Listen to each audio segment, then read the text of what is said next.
perkenalkan, nama saya Anisya dengan NIM 222231517.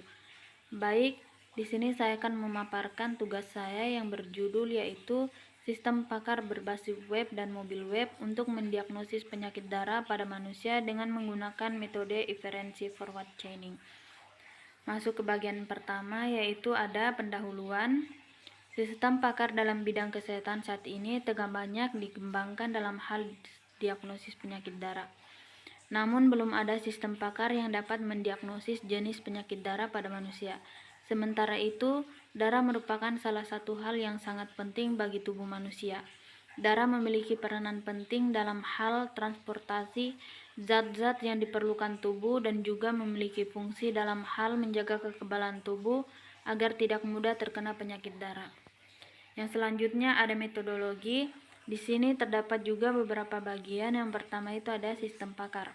Sistem pakar adalah sistem berbasis komputer yang menggunakan pengetahuan, fakta, dan teknik penalaran dalam memecahkan masalah yang biasanya hanya dapat dipecahkan oleh seorang pakar dalam bidang tersebut. Yang kedua yaitu ada struktur sistem pakar. Sistem pakar disusun oleh dua bagian utama, yaitu lingkungan pengembangan dan lingkungan konsultasi.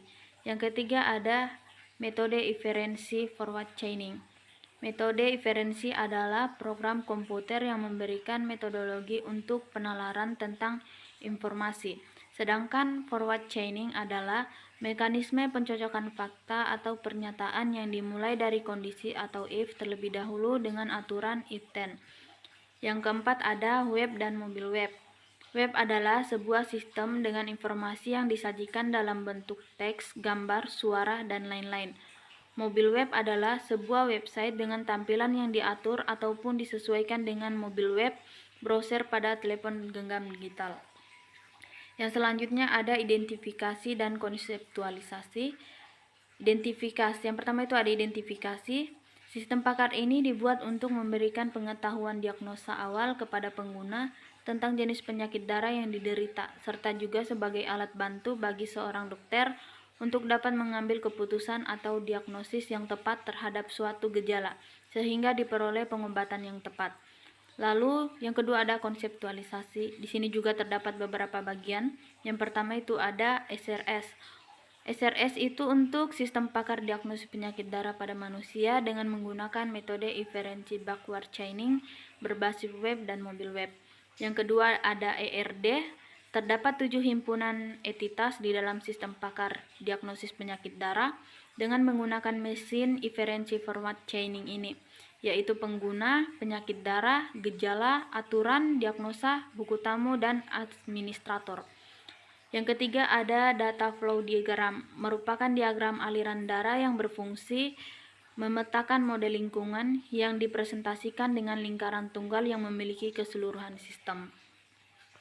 Lalu ada implementasi dan evaluasi. Implementasi antarmuka merupakan transformasi dari rancangan antarmuka ke bentuk hasil jadi yang berupa halaman web yang menghubungkan pengguna, pakar ataupun administrator dengan sistem pakar diagnosis penyakit darah.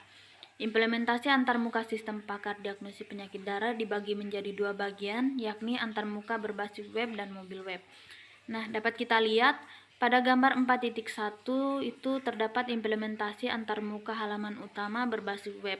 Sedangkan gambar 4.2 implementasi antarmuka halaman pencocokan gejala berbasis web. Dan untuk gambar 4.3 implementasi antarmuka berbasis mobil web. Yang selanjutnya ada evaluasi. Evaluasi yang diterapkan pada sistem pakar penyakit darah ini merupakan evaluasi ataupun pengujian sesuai dengan perancangan. Lalu, fungsi sistem dan evaluasi terdapat evaluasi diagnosis. Evaluasi fungsi merupakan hasil pengujian kemampuan fungsionalitas sistem untuk menangani fungsi-fungsi tertentu sesuai dengan perancangan sistem. Lalu yang kedua ada fungsi login pakar, yang ketiga ada fungsi kelola sistem pakar, yang keempat ada fungsi pendaftaran pengguna, yang kelima ada fungsi diagnosis, yang keenam ada fungsi deteksi mobil web. Lalu yang selanjutnya ada evaluasi hasil diagnosis.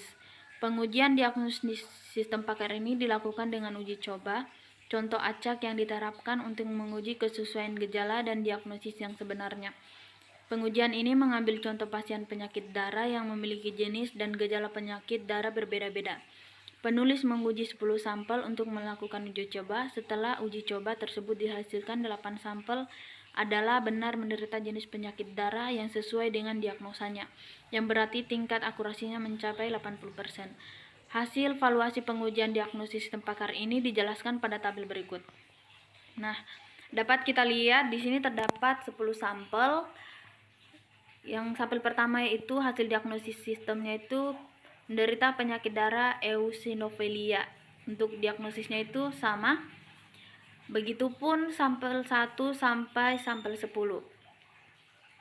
Lalu masuk kesimpulan, sistem pakar ini dapat mengakui sisi pengetahuan pakar dan memberikan hasil diagnosa awal jenis penyakit darah, dan dapat menyajikan fasilitas bagi pemakainya yakni pakar, administrator, pengguna, serta dokter. Sekian dari saya. Assalamualaikum warahmatullahi wabarakatuh.